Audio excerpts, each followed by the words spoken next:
सबकी लाडली बोझ बन गई। मीना अपने माता पिता की बहुत लाडली थी। 4 बड़े भाइयों की बहन थी। कोई भी चीज मांगने पर उसी वक्त सामने हाजिर हो जाती। पूरे घर में रौब था उसका। मीना पूरे परिवार और नौकरों पर राजकुमारी की तरह हुक्म चलाती थी। स्कूल में भी पूरा रौब था उसका। बड़े घर की लाडली जो थी वह। ऐसे ही उसने कॉलेज में दाखिला लिया। उसकी ठाट बाट बड़ी गाड़ी में आना जाना, हर दिन नया फैशन देखकर हर कोई उससे दोस्ती करना चाहता था। थोड़े ही दिनों में उसके बहुत से दोस्त बन गए। पूरे कॉलेज में उसकी अपनी ही एक पहचान थी। इन दिनों उसके घर एक रिश्ता आया। खानदानी लोग थे और पापा की पुरानी जान पहचान थी उनके साथ। मीना के साथ कोई ज़बरदस्ती नहीं थी, पर मीना ने फिर भी हाँ कर दी, क्योंकि वह अपने परिवार से बहुत प्यार करती थी। वह जानती थी कि वह लोग उसका अच्छा ही सोचेंगे। लड़के का नाम सूरज था। सूरज काफ़ी पढ़ा लिखा और समझदार लड़का था। ससुराल वाले भी बहुत अच्छे थे। ससुराल में मीना की जगह वैसी ही थी जैसे कि मायके में। कोई भी कार्य मीना की सलाह के बिना नहीं होता था। सबकी लाडली बहू बन गई थी वह। फिर उसके घर एक बेटे का जन्म हुआ। राघव कविता को जान से प्यारा था।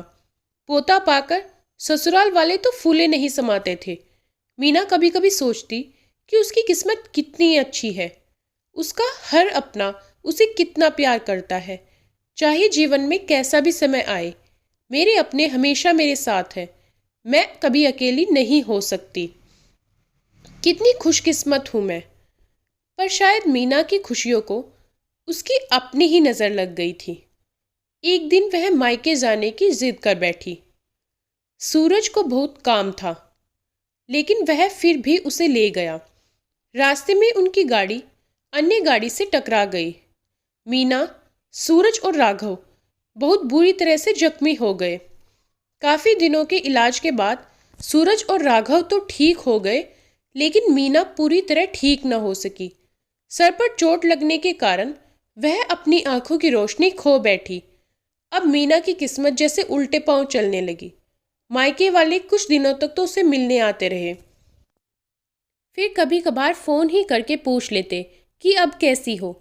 धीरे धीरे ये सिलसिला भी कम हो गया। ससुराल वालों की सहानुभूति भी कम होने लगी। घर में किसी को पास बैठने के लिए कहती तो जवाब मिलता बहुत काम है, अब तुम भी हाथ नहीं बटा सकती। सूरज भी चिड़चिड़ा हो गया था। बस राघव ही था उसके साथ, जिसके साथ हंसते खेलते उसका वक्त गुजरता। एक दिन मीना के हाथ से कुछ सामान गिर गया, जिसकी वजह से राघव को हल्की सी चोट लग गई। मीना के सास ससुर ने राघव को उससे अलग कर दिया कि कहीं उसके ना देखने की वजह से बच्चे का कोई नुकसान न हो जाए। मीना अंदर से टूट चुकी थी। एक दिन उसने सबके सामने मायके जाने की इच्छा रखी, तो सूरज उसे तुरंत मायके छोड़ आया, जैसे कि वह भी यही चाहता था। लेकिन राघव को उसके साथ नहीं भेजा गया।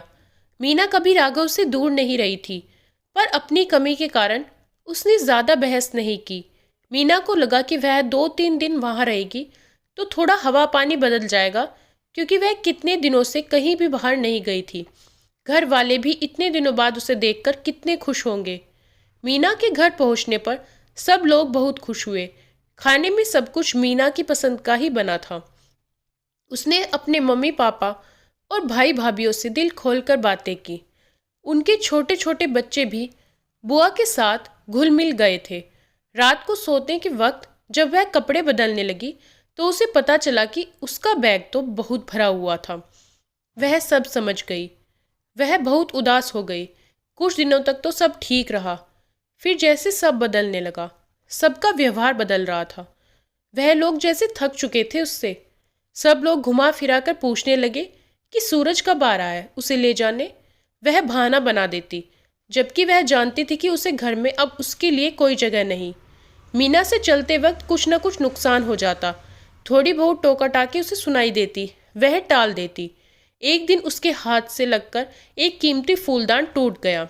छोटी भाभी ने बहुत हंगामा मचाया। मीना के माता पिता रोज रोज के झमेलों से तंग आ गए थे। उन्होंने सूरज को खुद से फोन कर दिया। सूरज मीना को अपने घर ले गया। मीना को अपने परिवार वालों से ये उम्मीद न थी।